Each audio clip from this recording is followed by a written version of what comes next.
సామాన్యులకు అందాల్సిన నాణ్యమైన విద్య, వైద్యం, న్యాయం అందించడంలో వైసీపీ ప్రభుత్వం విఫలమైందని పిఠాపురం నియోజకవర్గ జనసేన నాయకులు శ్రీ విష్ణు హాస్పిటల్ అధినేత డాక్టర్ పిల్లా శ్రీధర్ అన్నారు. పిఠాపురం మండలం కోలంక గ్రామంలో ఉచిత మెగా వైద్య శిబిరాన్ని నిర్వహించారు. ఈ కార్యక్రమంలో పిఠాపురం జనసేన పార్టీ ఇన్ఛార్జ్ తంగళ్ల ఉదయ్ శ్రీనివాస్ ముఖ్య అతిథిగా పాల్గొన్నారు. అనేక మంది వృద్ధులకు ఆరోగ్యపరంగా బాధపడుతున్న వారికి అనుభవజ్ఞుల నిపుణులచే వైద్య పరీక్షలు చేసి ఉచితంగా మందులు పంపిణీ చేయడం జరిగిందని తెలిపారు. ప్రజలకు తాము ఎప్పుడూ అందుబాటులోనే ఉంటామని, ఎన్నికలతో సంబంధం లేకుండా ఉచిత వైద్య శిబిరాలు మరెన్నో నిర్వహిస్తామని అన్నారు. జనసేన అధినేత పవన్ కళ్యాణ్ స్ఫూర్తితో గతంలో అనేక వైద్య శిబిరాలు నిర్వహించామని, రాబోయే రోజుల్లో ప్రజలకు మరింత సేవలు చేయడంలో ముందుంటామని తెలిపారు.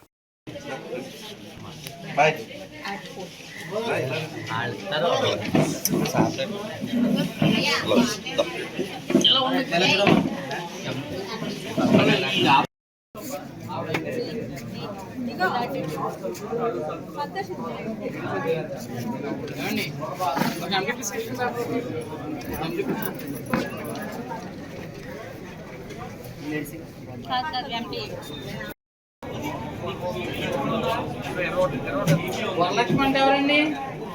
వరలక్ష్మి. గంగారత్నం అంటే ఎవరు? అందరికీ నమస్కారం. అందరికీ నమస్కారం.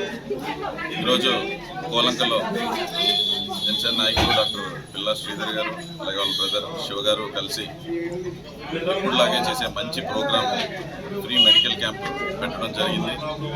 దీన్ని ఇంతకుముందు ఎండపల్లిలో పెట్టారు, దానికి ముందు ఇంకా చాలా గ్రామాల్లో పెట్టారు. అలా గ్రామ ప్రజల దగ్గరికి వైద్యాన్ని ఉచితంగా తీసుకెళ్ళి వాళ్ళకి సేవలు అందిస్తున్న వాళ్ళిద్దరు బ్రదర్స్కి నా హృదయపూర్వక ధన్యవాదాలు. అలాగే ఈ రాష్ట్ర ప్రభుత్వం వైద్య రంగానికే రోగం తెప్పించిన ఒక ప్రభుత్వం. అసలు మొత్తం రాష్ట్రం అంతటికీ కూడా రోగం పట్టింది వైసీపీ ప్రభుత్వం. దీన్ని వచ్చే 40 రోజుల్లోనే తరిమి కొట్టి మనం అందరం కూడా జనసేన టీడీపీని ఎంచుకోవాల్సిన అవసరం ఉంది. ఎందుకు అంటే ఏ ఆరోగ్యశ్రీ దేనికి బిల్స్, హాస్పిటల్స్కి బిల్స్ ఇవ్వకుండా, గవర్నమెంట్ హాస్పిటల్లో మందులు లేకుండా, ఏ స్కానింగ్స్ లేకుండా వాళ్ళని టెస్ట్ చేద్దామన్నా సరే లైట్ కూడా పనిచేయని పరిస్థితికి, వీళ్ళకి క్రెడిటర్స్ కూడా ఎవరో మందులు ఇచ్చే క్రెడిటర్స్ కూడా ఇవ్వటం లేదు. ఏ మందులు తెద్దామన్నా బిల్స్ ఇవ్వటం లేదు. హాస్పిటల్ ఆరోగ్యశ్రీ చేయించుకుందాము అంటే హాస్పిటల్కి బిల్స్ ఇవ్వటం లేదు. అన్నీ పట్టుకెళ్ళి ఆయన తాడేపల్లిలోనే దాచుకుంటూ ఈ ప్రభుత్వం వచ్చే ఆదాయాన్ని వాళ్ళకి సంబంధించిన దోచుకుంటూ ఏ అభివృద్ధి చేయకుండా, ఈ సంక్షేమం అంటే వైద్య రంగం అయితే బీహార్ కన్నా తక్కువ పరిస్థితికి వెళ్ళిపోయింది. సో మనం అత్యంత అవసరంగా మనల్ని, మన రాష్ట్రాన్ని కాపాడాల్సిన అవసరం ఉంది. వచ్చే ఎన్నికల్లో మనం అందరం కూడా జనసేన టీడీపీ ప్రభుత్వాన్ని ఎంచుకోవాలి. అలాగే శ్రీధర్ గారు ఎప్పటి నుంచో, ఇప్పుడని కాదు ఎప్పటి నుంచో ఈ ఫ్రీ సేవా కార్యక్రమాలు చేస్తూ ఎంతోమంది పేదలకు ఉపయోగపడుతూ ఉన్నారు. వాళ్ళని ప్రజెంట్ ట్రీట్ చేయడమే కాకుండా తర్వాత దాన్ని పట్టుకుని నా హాస్పిటల్కి రండి, నేను ట్రీట్ చేస్తాను అని చెప్పి ఇదంతా కూడా పవన్ కళ్యాణ్ గారు ఆయన దగ్గర నుంచి తీసుకున్న స్ఫూర్తితో ఆయన ఇంత మంచి సేవా కార్యక్రమాలు చేస్తున్నారు. ఇలాగే ఎప్పుడూ కొనసాగుతూ ఉండాలి. కొనసాగించేంత శక్తిని కూడా ఇవ్వాలని కోరుకుంటూ hearty congratulation sir. Thank you very much sir. Mega కుటుంబానికి అత్యంత పిల్లా శ్రీధర్ గారు మెడికల్ క్యాంప్ అనౌన్స్ చేయడం కోసం సార్ సీటు ఇవన్నీ కూడా అధినాయకులు చెప్పే టైం ఉంటుందండి. ఫస్ట్ వస్తే క్లోజ్, సెకండ్ వస్తే క్లోజ్ కాదనా? చంద్రబాబు గారు 99 లాస్ట్లో పెట్టుకున్నారు అంటే మిగతా వాళ్ళు ఆయనకన్నా పైన అట్లా కాదు. అధినాయకుల పేరు ఎప్పుడు చెప్తున్నారో, లిస్ట్ ఎప్పుడు చెప్తున్నారో అని వాళ్ళ క్యాలిక్యులేషన్స్ ప్రకారం చెప్తారు.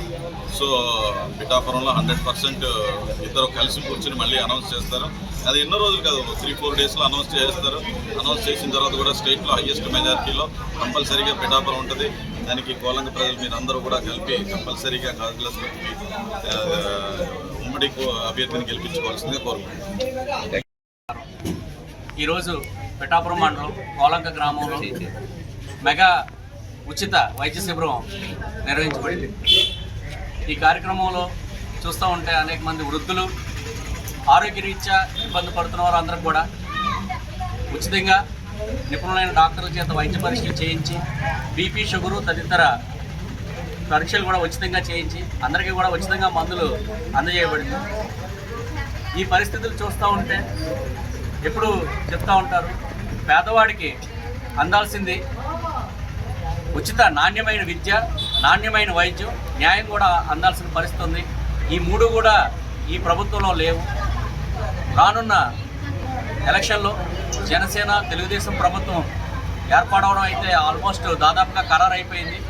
ఎప్పుడెప్పుడు ఎలక్షన్స్ వస్తాయా, ఎప్పుడెప్పుడు ఈ ప్రభుత్వాన్ని గద్దె దింపి జనసేన తెలుగుదేశం ప్రభుత్వం ఏర్పాటు చేసుకుందాం అని చెప్పేసి ఈ ఇరు పార్టీల కన్నా ఆంధ్ర రాష్ట్ర ప్రజలందరూ కూడా ఎక్కువ ఎదురు చూస్తున్న సమయం ఇది.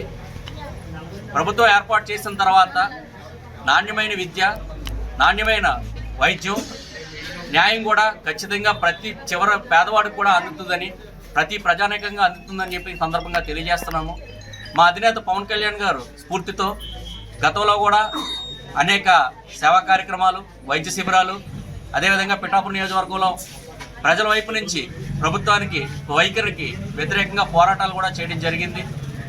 రానున్న రోజుల్లో ఎలక్షన్స్తో సంబంధం లేకుండా ఈ వైద్య శిబిరాలన్నీ కూడా జరుగుతాయి. ప్రజలకు ఎప్పుడు కూడా అందుబాటులో ఉంటాము. ఏదో అధికారం కోసమో లేదంటే దీనికోసమో కాకుండా ప్రజలకు అవసరం వచ్చినప్పుడల్లా, మాకు అవకాశం వచ్చినప్పుడల్లా కూడా మేము సేవ చేసుకుంటూ ముందుకెళ్తామని మా అధినేత పవన్ కళ్యాణ్ గారి ఏదైతే ఆశయం ఉందో దాన్ని జీవితాంతం మేము శిరసావహిస్తామని, దానికి మంచి ఓపిక కూడా మాకు భగవంతుడు ఇవ్వాలని మనస్ఫూర్తిగా కోరుకుంటూ జై హింద్, జై భీమ్, జై జనసేన.